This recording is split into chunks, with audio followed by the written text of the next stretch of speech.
All right. Short weekend, but the hackathon kicked off. Big one, Hack Money, has officially started. We're sponsoring it. You guys can go start building a project.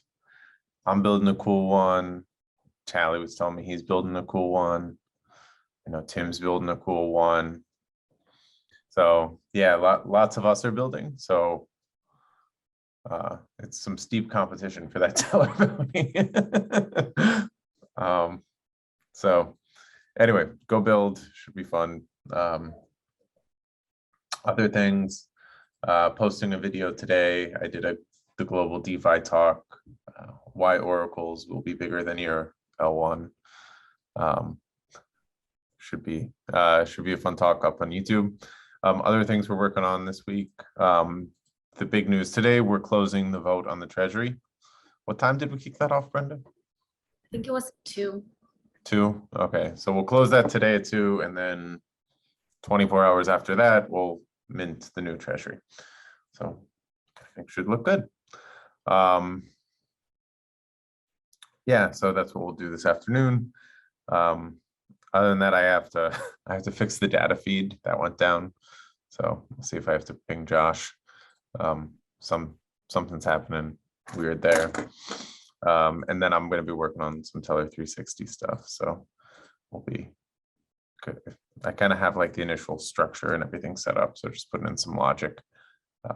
I'm doing the part where I just remove code, and then I'm going to make sure it doesn't break. So yeah, and then I reached out to some auditors, going to get some quotes, find an audit for it, which should be good. All right. So Tally, besides your presentation, what you doing? I know this weekend well, so last week we were troubleshooting Algorand deployment to mainnet. Less the contracts, more the scripts. And we made a small patch to the contract so that the scripts are smoother. And I think, should we do it today, Brenda? Yeah, let's get it. Let's try and 2 o'clock. Well, at 2 we're doing maybe 2:30. Very nice. Okay. The gas price oracle is on. I guess I mentioned that last time, but it's on RenQB. I think that's it. Yeah. Okay. Cool. All right. Akrem. Made some changes to the tip listener after our own suggestions, switched some of the old tests to use ETH Brownie. I'm gonna, I guess, do some more tests to switch them over to ETH Brownie tests and work on the Tellor 360 for the auto pay changes. Cool. Yeah. So when do you guys think the tip listener is going to be merged? Probably this week, right? Today, I think. Today. Okay. Yeah, I want to look at it just to make sure. Then. Yeah, because once you guys get it up and running, we'll have Spuddy. We'll do a release, have Spuddy pull the newest version, and then we'll probably break it. You'll have some work. Yeah. So just be ready for that. I'm sure we'll find something, but yeah, all part of the process. So, and then what happened with like Ample this weekend? Everything seems to be good now, right? Yeah, someone submitted a price the same exact time, so it kind of like both the Airflow and the person that submitted used the same nonce. So I guess they were able to submit right before us, and our transaction failed because the nonce was the same. Okay. But instead of submitting, we just pushed whatever price they had submitted. Okay, yeah, that works. Is that automated, or did you have to manually do it? The push, the way I have it set up is that if we submit, our submit success triggers the push. So since the submit failed, I had to trigger it manually. Okay, yeah, so maybe add like an if statement in there. I think you wanted to see if the range that was submitted was, Yeah. I think it's a little bit more than an if statement because you have to. Yeah, no, well, I'm just wondering, like, because I know this time we got lucky because you like could be at your computer. Actually, from the phone. And Okay, yeah, but you could do it, but like ideally, like we don't rely on like manual. Right, right. Yeah, I Mhm. will definitely try to add some logic to check if, after I fail that, I guess check the price that was submitted and see if it's within range of what the APIs are wanting to submit. Then we'll see from there. Yeah, that's like, it's still like, sorry. And the timestamp. Oh, what's that? Sorry. To make sure the timestamp is within range too. Yeah, yeah. Okay. Cool. Tim? Yeah. So right now I'm working on fixing a bug in the playground. Looks like Diva found, I guess, an edge case when they were testing. I think it has to do with we're simulating giving people time-based rewards and tips in the submit value function. And it looks like that's where it's tripping up. So I'm getting rid of that. Oh, yeah, just get rid of that completely. Yeah. Yeah, so I'm fixing that and then moving on to adding the CLI part of the RNG. So someone can actually put in a command to submit a random number. And yeah, those are my main things today. Cool. Yeah, I was in an internet battle on Reddit with somebody who was shilling API 3's RNG. It's the dumbest thing ever. It's like they use Is that like that newish one? quantum computing RNG. Yeah, it's like it's super cool and super random, except you have to rely on API 3 to push it on chain. Yeah, you have to trust some off-chain. Yeah, Source so of it's like randomness. it's have a database. nobody can ever corrupt this unless, of course, the one company in charge of pushing this goes down. Yeah, It's like because you can't verify it. right? yeah, like I don't get that. But I did do more of a deep dive into Chainlink's RNG.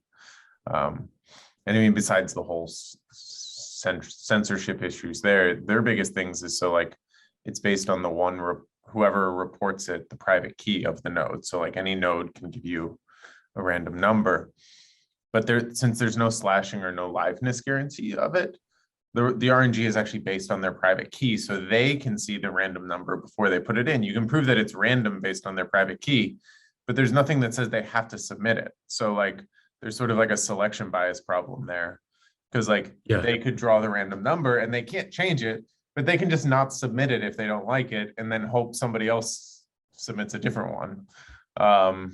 So like you kind of have an issue there. Especially since there's only a limited number of them. If there's any sort of collusion, they like just don't have to push one for you. But you can trust their nodes.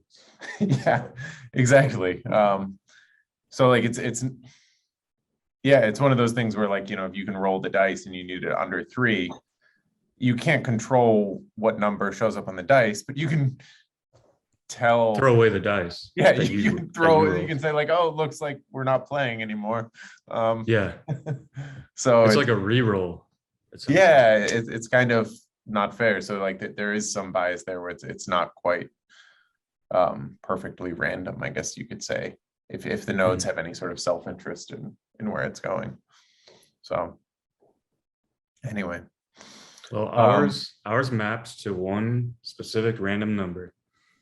So yeah, like ours works. Like the only reason ours would be bad would be like if you somehow if your contract was so valuable that it would make sense for somebody to mine both the Bitcoin and the Ethereum block in the same hash. And if they did that, then you can break our RNG. But like we should. Since we're talking about this, can you do like a background of how it works? You just take the hash of the Bitcoin block, the Bitcoin hash and the ETH block hash at a given timestamp, and then that's your random number. So like the only way you control the block hash is if you mine the value, and like so if you can submit both. So If have you, that- at the exact same time, if you're, for a given timestamp, you are the miner for Bitcoin and the miner for Ethereum. So the mining pool that wins the Bitcoin block and the mining pool that wins the Ethereum block would Yeah. have to collude. They could break it. collude. Well, and then you could also just do it like, if you wanted to increase the security of your app, you could just take like 2 random numbers. So you would take like the RNG at this time. So you could do like the Bitcoin block stamp at this time, and then you could do it 5 minutes later or 10 minutes later for a Bitcoin. So then you would assume that they would have to do it twice, which is I like, mean, it's really safe to assume that those 2 companies are not going to collude to break the Tellor random number. right. Well, and I mean, if you do, like, if it gets to the point of, you know, like you're securing $10 billion, yeah, sure, you're gonna have to come up with some new solution. But like, it's not going to, don't worry about it. Yeah, Simple enough. different issues for sure. Like once you hit like that, those $1 billion marks of where it like makes sense to break the L1s, it's like just, yeah, the game theory and security gets really, really weird. So anyway, I like ours. So, Yep. all right. Lauren. Hello. I'm going to be testing out the disputable values monitor to see if I was able to fix the timeout error too, because I was getting one slightly different to the one Spuddy originally documented. So there's some stuff I got to play around with on that. And then I got to respond to Owen's feedback on the Telliot core API stuff, and see if I can get the test to run on that now that I've made some changes. And then start thinking about a hackathon project because I signed up for it. Cool. I have ideas. Need ideas. Yeah. Sweet. Quentin.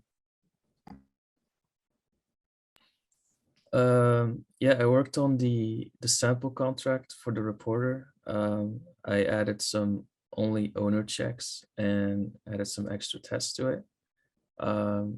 Then I formatted the Sojak module, made it all pretty, and also updated the README for it to use Tellor instead of the reality oracle. Yeah, and lastly, I adjusted the data specs for Snapshot, so it's now using a Boolean value instead of those arrays of numbers. Yeah.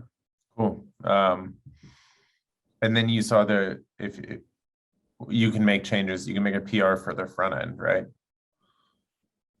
Yeah, but I have to wait on, you were going to review it first, so I Okay. need to JSON. Well, you can like tee up the changes on the front end because I'm guessing that doesn't actually. Yeah, I already wrote Oh, a sweet. PR for that, but I haven't submitted it Nice. yet. Okay, cool. Yeah, so Brenda and I Zodiac changes today. Make sure we get that for Quentin. So. All right, no, I'll push that through. And is there a PR in the sample reporter fail? Yeah, there is. Okay, that's what I figured. Cool. Thank you, Quentin. All right. Are you looking for something to do then, Quentin? Yeah, exactly. Do you know React? No, I know. No, I don't know React. No. I know Angular, but not. All right, so you are our third best React dev. So no, I was going to see if you wanted to fix the data feed, but I guess not. All right, I'll send you something though here shortly. But thank you. And anybody else have anything, Brenda? No, I mean, All right. I forgot to mention I fixed the Spuddy bug on Telliot, so less crashing. But yeah, that's it. There's more. There's Yes. more. Okay, I'll take a look. But he says there's more. Did you make him choose? I think so. He usually does. so this week I'm actually gonna be going through our documentation. Like I'm actually gonna try and follow the steps for the monitors, Telliot, Algorand, and using Tellor. I'm guessing Algorand we should do today. He should be done. But expect some questions from me. Oh, I mean, unless the documentation is so great that I just then it'll be great. So. Yeah. Have you done a telliot feed example for Snapshot, Quentin? Yeah, actually, I wrote it, but I'm having issues with running the tests. Okay. I Yeah, don't try and know fix those. And then what's did you wrong, update it? but You it's not updated it to working. Boolean? Yeah, I did. Okay, cool. All right. Have you added a new chain to telliot, by the way? A chain? In what way? Like a new EVM chain? No, I don't think so. Oh, we need somebody who has done that, or if you want to give it a shot, that's another thing. So like right now, that's the only piece of our documentation that has a coming soon. So we need to fix that. So you can try adding like some testnet or some random EVM chain. Okay, I'll check that out. Yeah, and then we need documentation on that, but that's in the documentation section. So, all right, now without further ado, do you have anything? I don't think so. Okay, I don't have any documentation for Brenda yet on my machines that runs the telliot reporters. So I should probably prioritize that. Is that something that you guys need? documentation is always good. Yeah. So, all right. So, no further ado, we give you tally Can you enable screen sharing? enabled. Okay. Okay. Brave browser.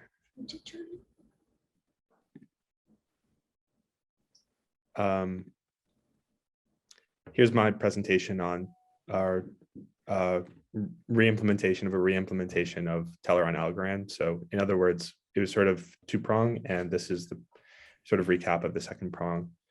I guess for community members, I'm going to go over like a recap on Algorand on a high level, and then the design that we implemented for re-implementing Tellor on the AVM, and then finally just some final thoughts, me reflecting on the process. Algorand is a alt L1. I only say alt because Ethereum is very popular, but it's like a fully functioning, like very like self-sufficient, like layer one blockchain. They have a very unique, and I'd say like among alt L1s, like the most successful project that has a completely like unique and revolutionary consensus mechanism. So they use pure proof of stake, which is different from when we think of proof of stake, we think of what they call delegated proof of stake, which is where either delegated or a staking or delegated proof of stake, which is where you have to like put your token somewhere else in order to like gain the right to do things like take part in consensus and vote on block selection and things like that. But in Algorand, actually just the sheer possession of, so if you have a node and you have algo tokens, you participate in block selection on a high level, which has a completely different set of implications for game theory and for decentralization especially. And with that, in terms of contracts, so Algorand is a blockchain, but it is also a smart contract platform. And they have a different virtual machine than we use on Ethereum. And for people who are more non-technical, the virtual machines are sort of like the base layer, the base language that you can write smart contracts in. And so they have a completely different paradigm for writing smart contracts. Given that they have a completely different paradigm for smart contracts, there are some things that we kept and then some things that we, I guess, modulated just to adapt to the different system. And so I think like the basics of Tellor, we wanted to keep in mind. So like the paradigm of the Oracle as like the marketplace for information, where we sort of take a step back and just put the protocol out there. We wanted to definitely keep the same. So like tipping is maintained, reporting, and so staking and reporting as like a activity to put data on chain is still a mechanism at play. And disputes as well, all this token gated, but using the algo token instead of TRB. we updated a few really sort of smaller parts. I think in some ways it was additive, in some ways subtractive. One thing we added was a mandatory medianizer, just for the sake that given a sort of property of the AVM, like there's this piece of the AVM that says, well, if we can increase speed and speed decentralization, you know, they sort of hacked the scalability trilemma. But when we think about it more broadly, one thing they had to sacrifice is storage and like the flexibility of their virtual machine system, their smart contract system. So in our deployment, we were sort of like guided by the AVM to adopt a system where one contract would be one reporter. Well, you can even tell people, I mean, like, what were the storage limitations? Like, there's no mappings. Yeah, no mappings, no arrays, right? And like, when you think about Tellor on Solidity, I mean, Tellor on, yeah, Solidity or EVM or any EVM chain between Ethereum and Polygon and all of that, which we essentially just copy paste to different chains broadly. And I think anything between Tellor, a Uniswap, or really any smart contract that's trying to negotiate, like is trying to do the same deal between different customers, very like B2B, is basically impossible on without mappings and without arrays, right? Because like you take something like a token balance, like you need to know, you need to have an ability to say that for every address, you can map that to their balance. And something like that would be technically impossible on Algorand, and yet we made it work. So what we did to adapt around that was rather to, and this is why we factored in a medianizer. So in the system, we have 5 feeds given for something like BTC USD, a very common, or ETH USD or Algo USD, very common price feeds. We instantiate and deploy 5 feeds, each with their own reporter, and then they all connect to a medianizer in an effort to manage downtime or bad actors. And with that, we also implemented, because it's not possible to manage the maintenance of multiple data feeds in one contract, in one like literal Algorand contract, in one feed contract, we actually modulate and in other words, isolate the different data feeds into different sort of like these 6 contract systems of 5 in one, 5 feed contracts and 1 medianizer.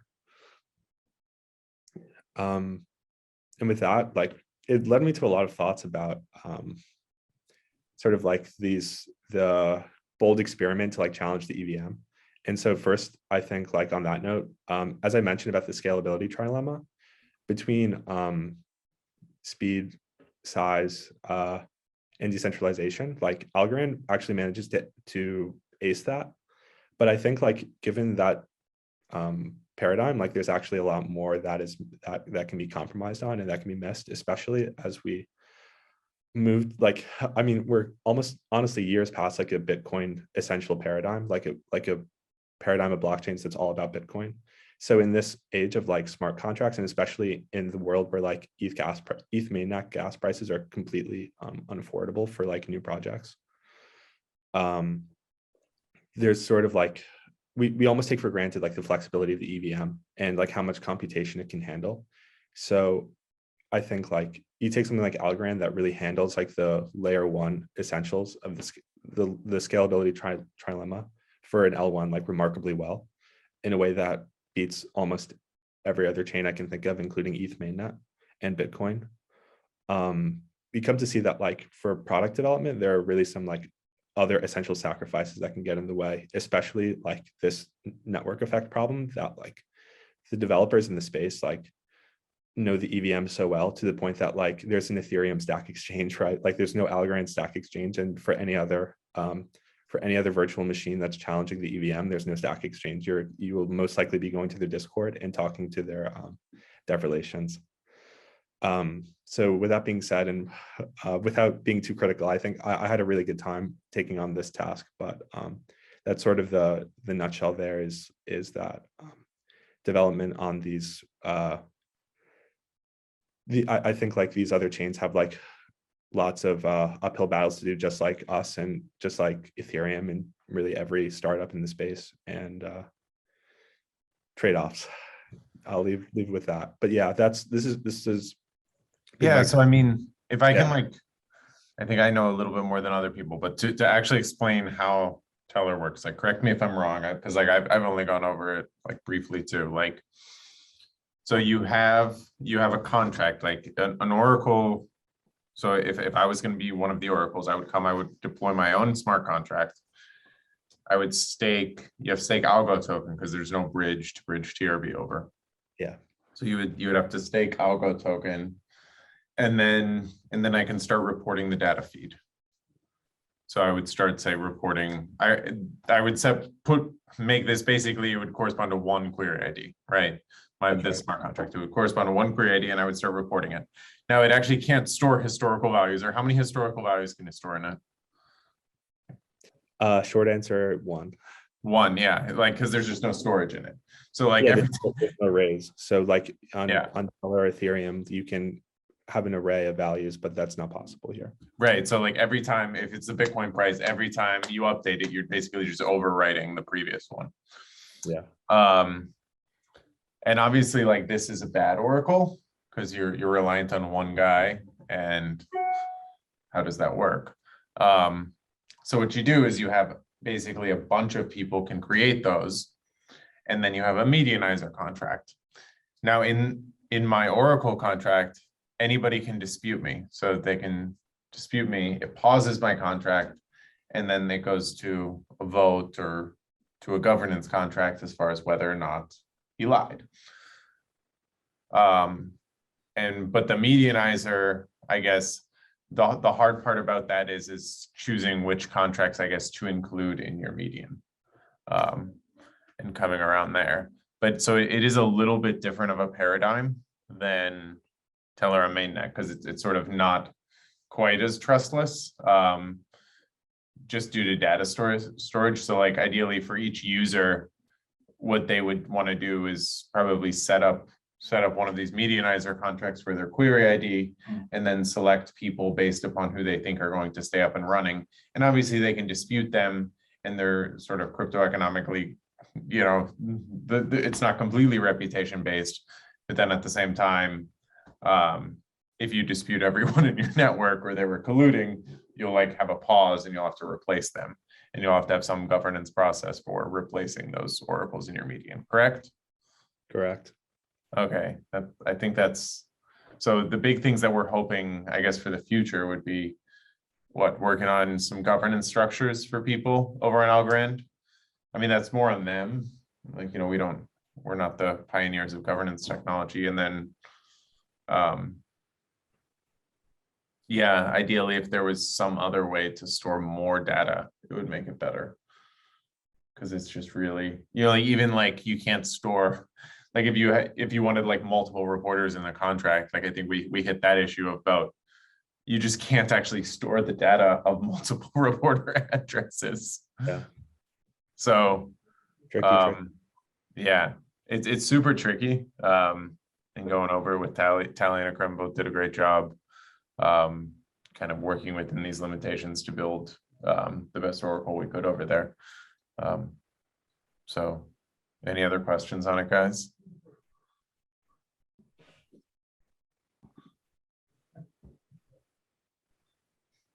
I've got a lot of dumb ones. No, please. Can you? Hey, go for it. As a reporter, I've got my reporter contract. I got my Oracle contract that I can report data to. Can I report BTC USD and other values? It's just the one value.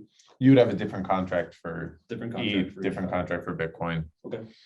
So there's medianizer contract. There would be a that- medianizer for each of those as well. But there would be like a Bitcoin medianizer that would have like, it would take in your reporter value, Brenda's reporter value, Lauren's reporter value, Tim's reporter value, and medianize all of them. So if one of you went down, it's not a big deal. Can you select random reporters? Yeah, I mean, that would be like part of the front end process, or like the selection process. You would like, whenever you would set it up, you would like go and you would have to pick. So you would want like, who do you pick? It's interesting that it's almost like there's a reflection of the consensus mechanism of the Algorand blockchain in the way that Oh, yeah. Oracle is developed. You know what I mean? Yes. In some ways, yeah, go with what you can. That's what you can do because that's that's the way that blockchain works. Yeah. In some ways. No, it's definitely tricky for sure, but it sort of reminds me a lot. Like if you guys want to go look way back, there's the old Zap Oracle. Zap was like an Oracle in like 2016, and they would have like where you would create a contract that was like a price feed, and people would subscribe to it and pay you, and that was like how their model would work. But they never like took off. But it's like very similar to that in a lot of ways. Any other? And you can like, so you could have data types. A lot of the discussion about the Tellor Oracle and Algorand was about bridging too. So bridging it would take data from the Ethereum blockchain and write it to the Algorand blockchain. Mhm. And it would be disputable if it was incorrect. Yeah. And I mean, you could also like, since you're over there, like we have it sort of hard coded in, but it's trivial too to like change the staking requirements. So like if you were doing some crazy large bridge, since it's like staking an algo, you could theoretically just jack up the staking cost, make it secure that way. You know, if everyone's staking $10 million, it's probably okay bridging over, you know, Sure. $500,000. So. All right. Well, Tally, Cool new shit. yeah, thank you very much. It's super cool. I'm glad you enjoyed working on another environment. We're gonna have some time. I'm sure we'll be deploying on other non-EVM chains as well. So, but it's a cool structure. So, thank you. All right. Anything else, guys? Nope. Cool. See you next week.